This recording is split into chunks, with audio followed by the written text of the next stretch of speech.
Hi everyone, nice to see you. I hope that you are doing well, and we are still staying at home this week, aren't we?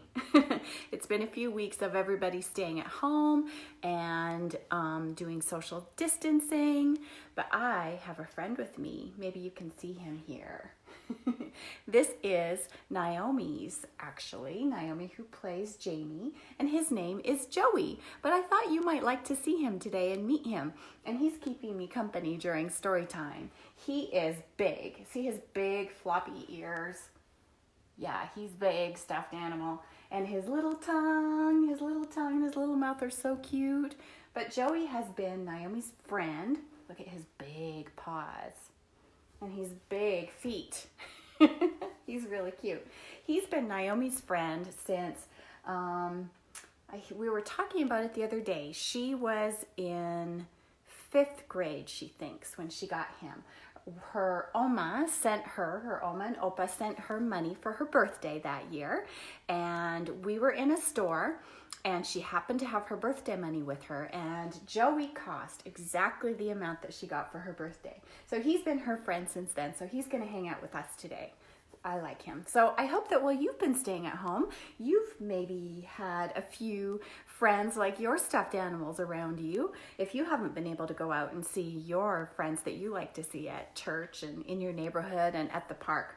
And then you might have your siblings at home too, which I don't know. Sometimes siblings seem like they might not be your very best friends, but really they are. Your siblings are definitely going to be your very best friends later in life.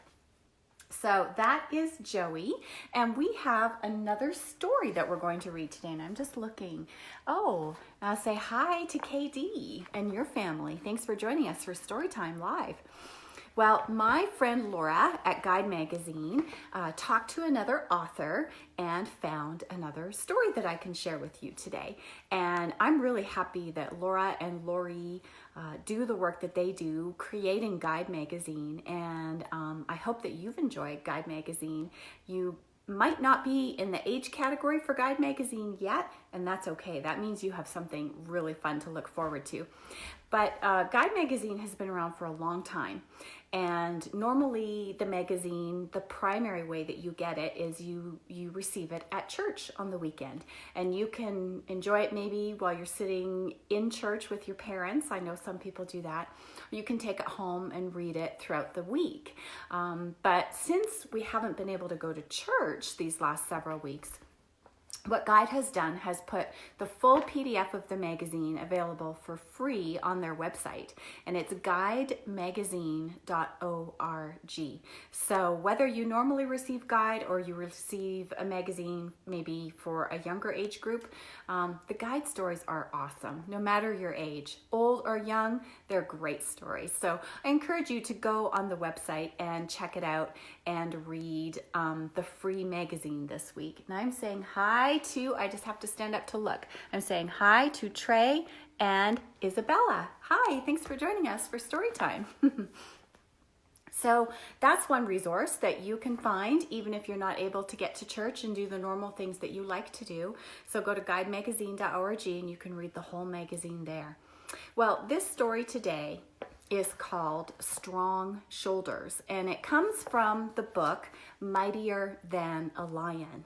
So what Guide does is periodically they take some of their favorite stories or stories on a certain theme and they put them together in a book format. So even if you don't get Guide Magazine or you just want to read a whole bunch of Guide stories in a row, you can find those books.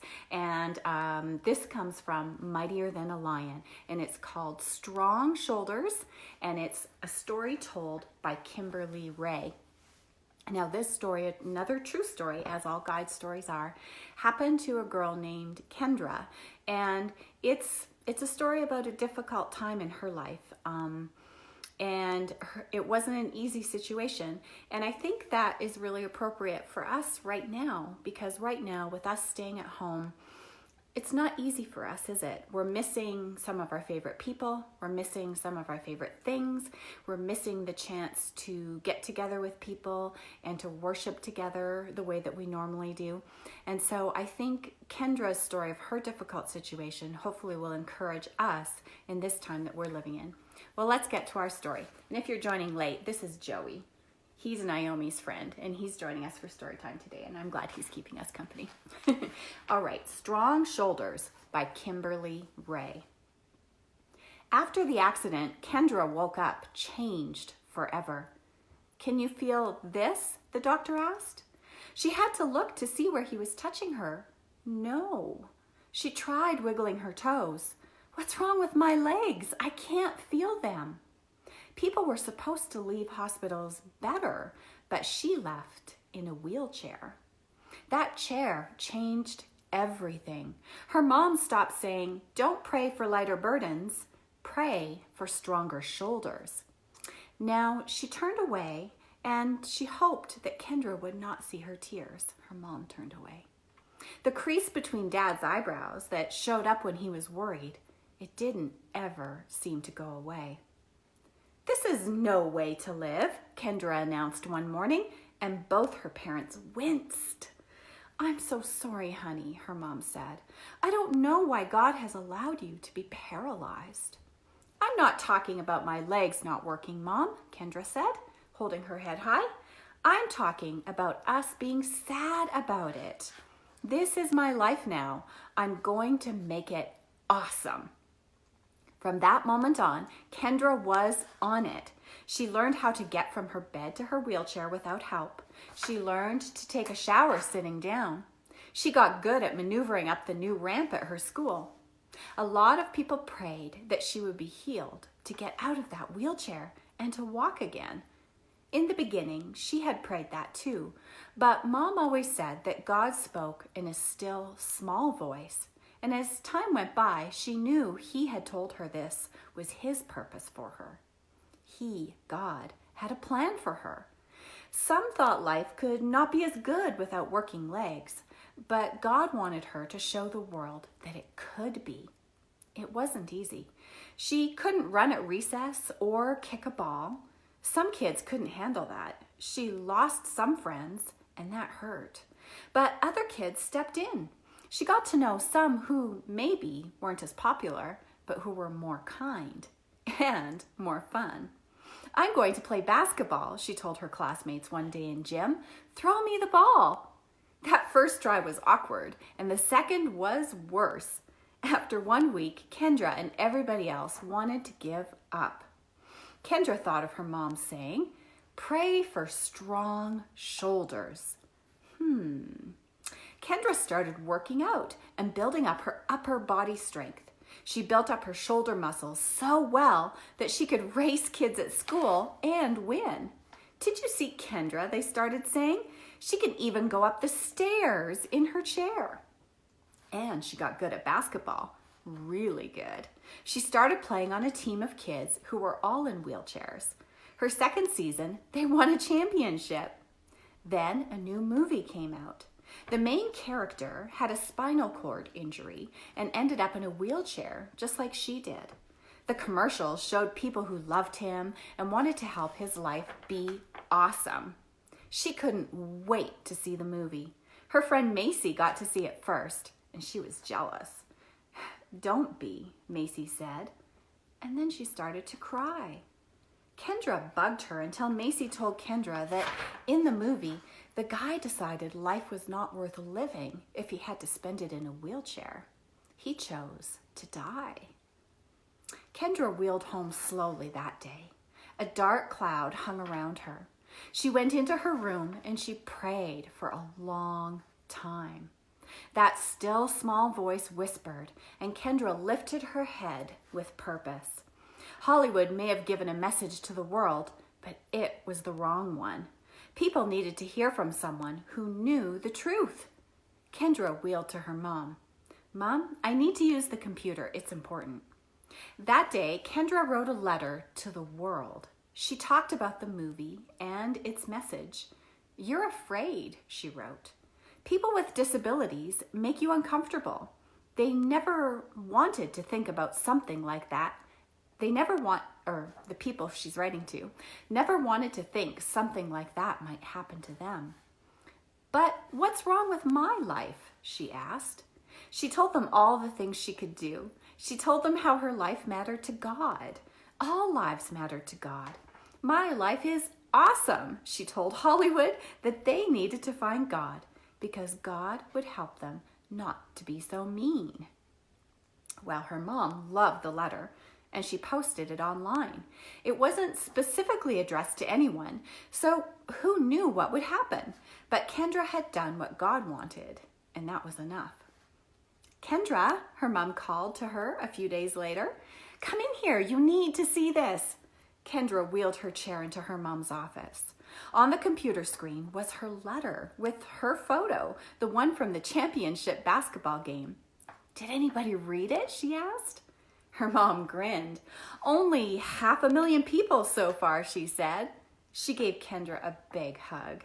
It's been shared more than 50,000 times. You should see the comments from people with disabilities saying thank you for giving them hope again. Kendra sat in a daze while her mom prayed and thanked God for making her daughter such a great spokesperson for good. Then her mom put her hands on Kendra's arms. You, my dear, she said proudly, have the strongest shoulders of anyone I know. Wow. And I see another note here. Hi from Jaden. Hi, Jaden. Strong shoulders. Well, Kendra really did develop strong shoulders, just like her mom said. And you know, that term can mean physically strong shoulders. Like Kendra worked out, she probably lifted weights, and because she was in a wheelchair, she really worked to build her upper body strength so that she could play basketball. And that's one meaning of the term. But to say someone has strong shoulders also means that they're strong emotionally, that they have a lot of courage, that they are sort of a leader, and that they can take charge of whatever situation they're in. And Kendra really showed us that when, even though she didn't get better in the hospital and she ended up paralyzed and in a wheelchair, she decided that her life was going to be awesome no matter the circumstances. And during our time of stay at home, of social isolation, I think that's a really, really positive thing that we can do too, is have that attitude where we say, life is not exactly as I thought it would be in April, April of 2020. You might be missing birthday celebrations. You might be missing important trips. I know people in my family are missing trips that they plan to celebrate anniversaries. They're missing graduation plans, missing school trips. And so life isn't as expected, but it can still be awesome. It's oftentimes our circumstances don't change how we feel or how we go about our day. It's really how we choose to respond to those circumstances. And I have to tell you, I'm not just sharing that for my Discovery Mountain listener friends who are here for story time. I'm sharing that for me too, because I often have to be reminded of that, because life can get stressful and it can be challenging for us parents. But when we just decide, you know what? I'm blessed because I get to stay at home in a place where I'm not worried about my food and I'm not worried about my shelter, and I have my loved ones around me. And I can say, life isn't as I expected, but it's still awesome. And I hope that you've had that experience too. Well, let's talk for just a minute about Discovery Mountain. So I hope that you noticed this week on Wednesday that a brand new season went up, season 13, and it's called Promises.